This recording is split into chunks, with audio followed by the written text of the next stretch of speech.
بسم اللہ والحمدللہ والصلاۃ والسلام علی رسول اللہ۔ السلام علیکم، امید کرتا ہوں آپ سب خیر و عافیت سے ہوں گے۔ ایجی لیکچر کی جانب سے حافظ عاصم آپ کی خدمت میں حاضر ہے۔ فرسٹ ایئر کی نئی کتاب ترجمہ القرآن میں شامل سورۃ آل عمران کا آج لیکچر نمبر 3 ہے۔ آج کے لیکچر میں ہم غزوہ احد کا واقعہ پڑھیں گے۔ یہ لیکچر تمام طلباء کے لیے اور تمام لوگوں کے لیے بھی مفید ہے، کیونکہ یہ قرآن مجید کا لیکچر ہے اور اس کے عنوان سے بھی آپ سمجھ سکتے ہیں کہ بہت اہم لیکچر ہے۔ تو اس لیے اگر ابھی تک کسی نے اس چینل کو سبسکرائب نہیں کیا تو اس چینل کو ضرور سبسکرائب کر لیں، کیونکہ اس چینل پر انشاءاللہ آپ کے سامنے قرآن مجید کی تمام صورتوں کی بنیادی باتیں پیش کی جائیں گے۔ چلیں جی شروع کر دیا جی۔ بسم اللہ الرحمن الرحیم۔ کتاب کے اندر دیکھیں جی 4 بڑے پیراگراف انہوں نے بنائے ہیں اور ان پیراگراف کو میں نے الگ الگ پوائنٹ بنا دیے ہیں، ٹھیک ہے۔ اور پوائنٹ میں آپ نے کیا کرنا ہے کہ ہر ایک کی آپ الگ الگ ہیڈنگ بنا لیں، تو آپ کا انشاءاللہ بہت ہی اچھا یہ لونگ بن جائے گا۔ یہ 10 نمبر کا لونگ ہے اور بہت محنت سے یہ لکھا گیا ہے آپ کے لیے، تو اس کو لائک ضرور کیجئے گا اور دوسروں سے شیئر ضرور کیجئے گا اور اس کو توجہ دھیان سے سنیں۔ سب سے پہلے آپ مین ہیڈنگ درمیان میں لکھیں گے غزوہ احد کا واقعہ۔ اس کے بعد آپ تھوڑا سا اس کا پس منظر لکھیں، جہاں پر کتاب کے اندر غزوہ احد کی ہیڈنگ بنی ہے اس سے پیچھے کی جو بات ہے وہ آپ نے لکھنی ہے۔ پھر اس کے بعد آپ نے یہ ساری سب ہیڈنگ بنانی ہے۔ سمجھ رہے ہیں بات؟ یہ 10 نمبر کا لونگ ہے، بہت اہم ہے، اس لیے آپ توجہ دھیان سے سنیے گا۔ چلیں جی، پہلا پوائنٹ یہ ہے غزوہ احد مسلمانوں اور مشرکین مکہ کے ساتھ ہونے والا دوسرا غزوہ ہے۔ اس کی آپ ہیڈنگ بنا لیں، دوسرا غزوہ، ٹھیک ہے۔ اب اگلا پوائنٹ کیا ہے؟ غزوہ احد 7 شوال 3 ہجری بروز ہفتہ مدینہ کے قریب احد نامی پہاڑ کے پاس ہوا، ٹھیک ہو گیا۔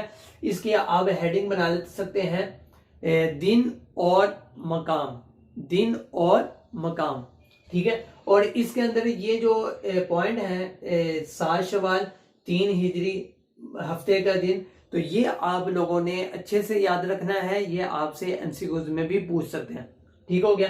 آگے چلتے ہیں جی۔ مسلمانوں کی قیادت حضرت محمد صلی اللہ علیہ وسلم نے فرمائی، جبکہ مشرکین مکہ کا سردار اس وقت ابو سفیان تھا، ٹھیک ہے۔ ابو سفیان بعد میں مسلمان ہو گئے تھے، لیکن اس وقت ابھی وہ مسلمان نہیں ہوئے تھے اور کافروں کے لشکر کے وہ سردار تھے۔ تو آپ اس کی ہیڈنگ بنا سکتے ہیں لشکروں کی قیادت، لشکروں کی قیادت، ٹھیک ہے، کیونکہ 2 لشکر ہیں، دونوں کی ایک ہی ہیڈنگ بن جائیں گے۔ آگے چلتے ہیں جی۔ مشرکین مکہ کے لشکر کی تعداد 3000 تھی، جبکہ مسلمانوں کے لشکر کی تعداد 1000 سے بھی کم تھی، ٹھیک ہو گیا۔ لیکن مسلمانوں کا حوصلہ بلند اور ایمان مضبوط تھا۔ اس میں آپ یہ ہیڈنگ بنا سکتے ہیں لشکروں کی تعداد، لشکروں کی تعداد، ٹھیک ہے۔ یہ اس میں اسی پوائنٹ میں ایک چیز کا اضافہ کر دوں، وہ کتاب کے اندر تو نہیں لکھی لیکن سیرت کی کتابوں میں آپ کو ضرور مل جائے گی کہ مسلمانوں کے لشکر 1000 روانہ ہوا تھا، لیکن راستے میں عبداللہ بن ابی جو منافقین کا بڑا سردار تھا، وہ اپنے ساتھ 300 افراد کو لے کر واپس لوٹ گیا، ٹھیک ہے۔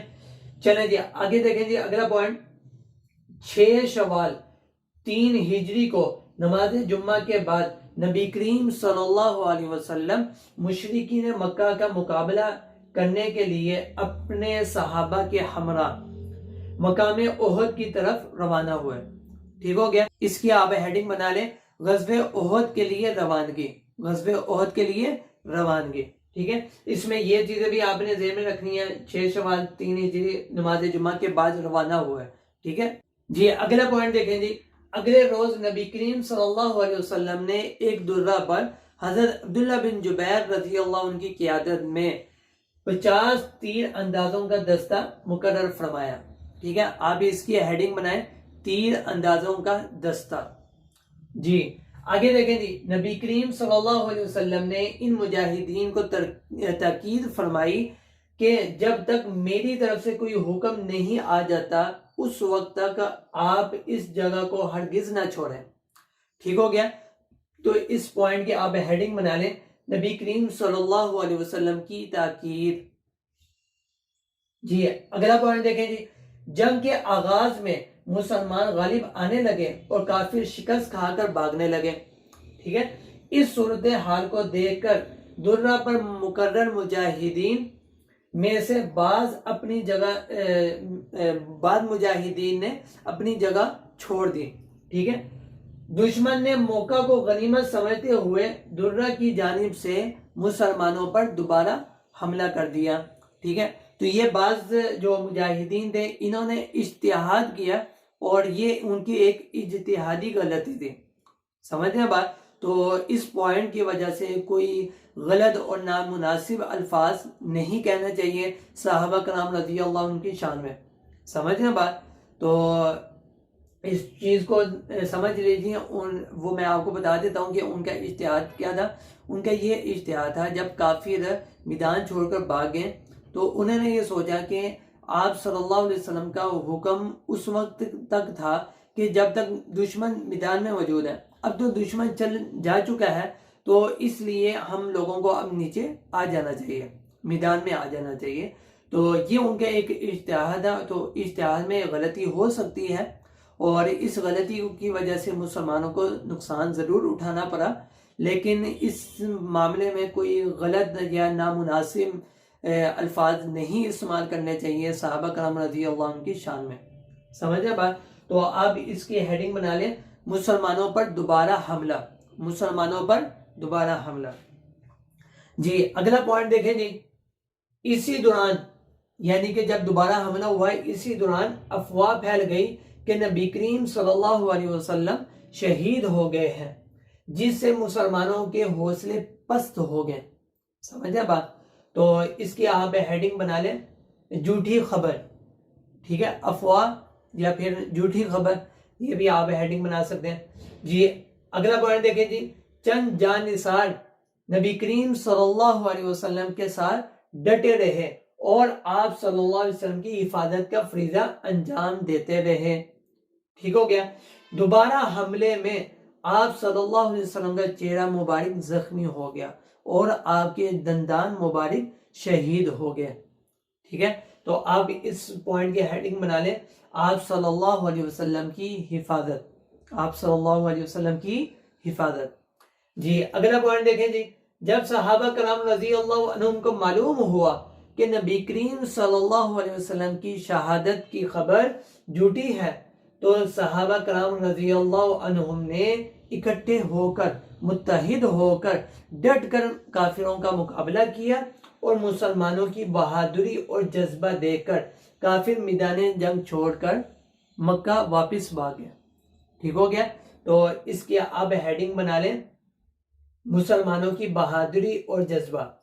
مسلمانوں کی بہادری اور جذبہ یا مسلمانوں کا ڈٹ کر مقابلہ کرنا, یہ بھی آپ اس کی ہیڈنگ بنا سکتے ہیں. جی اگلا پوائنٹ یہ ہے کہ غزوہ احد میں 70 مسلمان شہید ہوئے جن میں حضرت حمزہ رضی اللہ عنہ بھی شامل ہیں. سمجھ رہے ہیں بات؟ تو آپ اس کی ہیڈنگ بنا لیں شہدائے اسلام. جی اگلا پوائنٹ دیکھیں جی. اس غزوے سے یہ بات ثابت ہوتی ہے کہ نبی کریم صلی اللہ علیہ وسلم کے حکم کو چھوڑ دینے سے اور نظم و ضبط کو ترک کرنے سے کتنا بڑا نقصان اٹھانا پڑ سکتا ہے. ٹھیک ہے. آپ اس کی ہیڈنگ بنا سکتے ہیں حاصل کلام. یہ بڑا نقصان یہ بھی کر سکتے ہیں لیکن حاصل کلام کر لیں تو یہ زیادہ بہتر ہے کیونکہ یہ سب سے آخری ہیڈنگ ہے. تو امید کرتا ہوں یہ تمام باتیں آپ کو سمجھ میں آگے ہوں گی, اور اگر کوئی بات پوچھنی ہو کوئی سوال ہو تو آپ کمنٹ کے ذریعے سے بھی کر سکتے ہیں. لائک ضرور کیجئے گا اور چینل کو سبسکرائب کرتے ہوئے جائیے گا. انشاءاللہ ان قریب ملاقات ہوگی. تب تک کے لیے اجازت چاہتا ہوں. السلام علیکم.